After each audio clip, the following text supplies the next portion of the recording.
সন্ধ্যার আড্ডা জমে উঠেছে নয়নপুর ক্লাবে। নয়নপুর গ্রামের বেশ কয়েকজন সন্ধ্যা হলেই যে যার কাজ সেরে সারাদিনের ক্লান্তির অবসান ঘটাতে এইখানে এসে জড়ো হয়। নানা রকম বিষয়ে আড্ডা জমে ওঠে।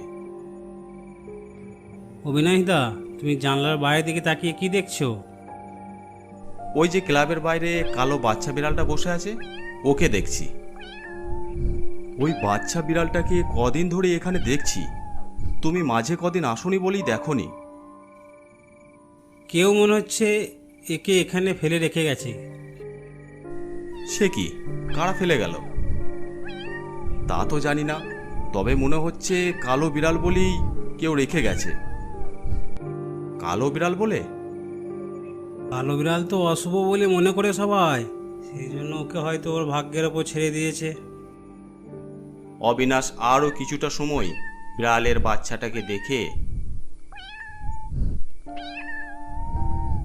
ক্লাবের বাইরে গিয়ে ওকে কোলে তুলে নেয়। বিড়ালটাও যেন অবিনাশকে পেয়ে খুব খুশি। অবিনাশ ক্লাবের পাশে চায়ের দোকান থেকে এক বাটি দুধ আর বিড়ালের বাচ্চাটাকে সঙ্গে নিয়ে ক্লাবে ঢোকে। তুমি নিয়ে এলে বিড়ালটাকে? অবিনাশ বিড়ালটাকে মাটিতে নামিয়ে দুধের বাটির কাছে নিতেই চপ চপ করে দুধ খেতে থাকে। বিড়ালটার সত্যিই খুব খিদে পেয়েছে, এখন এখানেই থাকুক, আড্ডার পর বাড়িতে নিয়ে যাব। তুমি মনে হয় বিড়াল খুব ভালোবাসো। তা তো সব অবলা প্রাণীদেরকেই ভালোবাসি, তবে ওই কালো বিড়ালটাকে দেখে বেশ কয়েক বছর আগের একটা মন ছুঁয়ে যাওয়া ভালোবাসার অথচ ভয়ের একটা ঘটনা মনে পড়ে গেল। মন ছুঁয়ে যাওয়া ভালোবাসা অথচ ভয়ের। ঘটনাটা মনে হচ্ছে এখনো তোমার মনের ওপর ছাপ ফেলে রেখেছে। একদম তাই। ঘটনাটা বেশ অনেক দিন আগের হলেও তার রেশ এতটাই যে এখনও স্মৃতির পাতাতে বিলীন হয়ে যায়নি। শোন তাহলে, আজকে সেই ঘটনাটাই তোদের শোনাই। বেশ বেশ, তাহলে তাই বলো। সেবার ফরেস্ট অফিসার হিসাবে আমার বদলি হয়েছিল নলহাটির জঙ্গলে।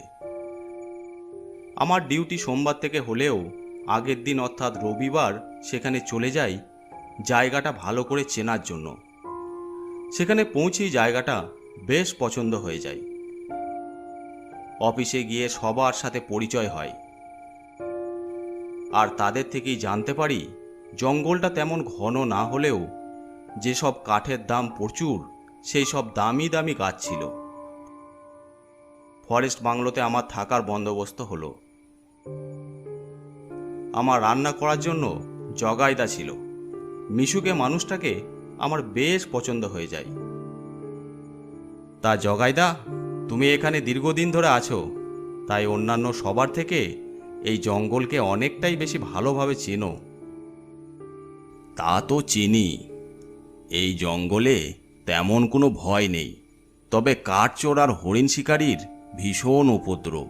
তবে বছর দুয়েক ধরে কিন্তু কাঠ চুরি একদম হয়নি, এমনকি জঙ্গলের একটা প্রাণীও মরেনি।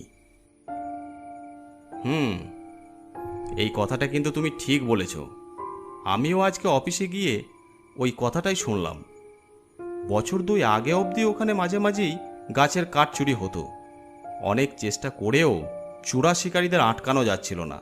হঠাৎ করেই তা বন্ধ হয়ে গেল কেন তা কেউ জানে না। তা ঠিক বলেছেন। আসলে আসলে কি, তুমি কি কিছু জানো? ও কিছু না, তবে চিন্তা করার কিছু নেই, এই জঙ্গলে কিছু হবে না। আমার যেন মনে হলো জগাইদা কিছু একটা জানে, তবে বলতে চাইল না। সারাদিন ধকল করে এসেছিলাম, তাই খেয়ে তাড়াতাড়ি শুয়ে পড়ি। মাথার পাশে জানলা